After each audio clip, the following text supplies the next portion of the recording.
I have a dream. Nina ndoto. Nina ruwaza. Dream ya Kenya joto. That one day Kenya will stand true to her mighty pride. Amkeni ndugu zangu.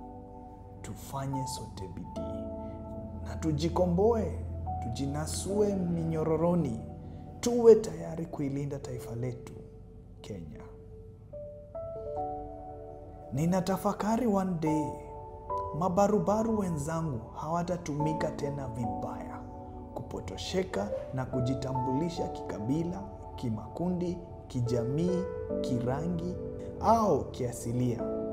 Ila tutakaa pamoja, tushirikiane na tushauriane kama ndugu na dada, wazazi, wazee, majirani, wajomba, mashangazi, wapwa, binamu na hata marafiki, ili tuendeleze nchi yetu Kenya.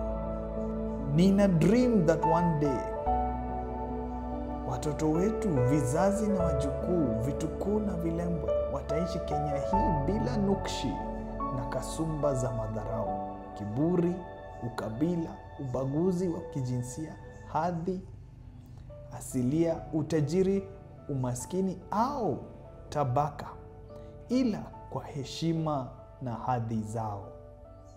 Ninaruwaza that one day vijana wetu wastadi, wataalamu na wenye nishae, ujuzi na bidii, lakini ambao matapeli, mabarakala, vibaraka, wakora na wahuni wa kisiasa wanawatumia vibaya kuzua vurugu na ghasia, watakuwa na nafasi nyingi za kuwatosha, za bahati za kuajirika.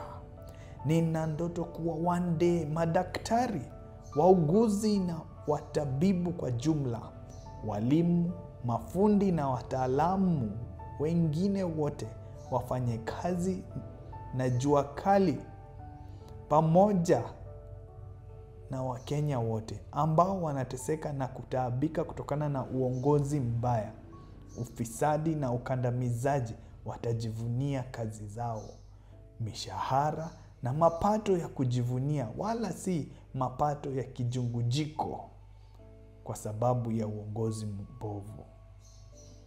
Nina ndoto kwamba siku inawadia hatutachaguana based on kabila, ukoo, majimbo, asilia au hongo, ila tutawachagua viongozi na wakilishi kutegemea heshima zao, adabu, unyenyekevu, ustadi, wepevu na hekima. Kwamba siku moja uchaguzi ukikamilika na matokeo rasmi ya mwisho kutangazwa, hatutalipuka radi za kisiasa, ila sherehe na shangwe za kutunganisha pamoja zaidi.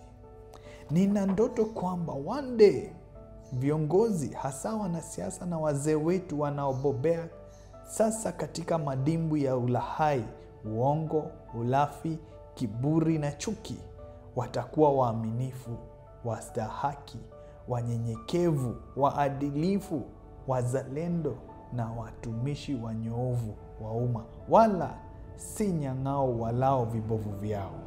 Hatimaye ninaruwaza kwamba siku moja haki, usawa, amani na umoja zitafurika pomoni, barabarani, vijijini, mitaani na hata mashimbani, milimani na mabondeni kote nchini Kenya kama maji ya dharuba na mafuriko.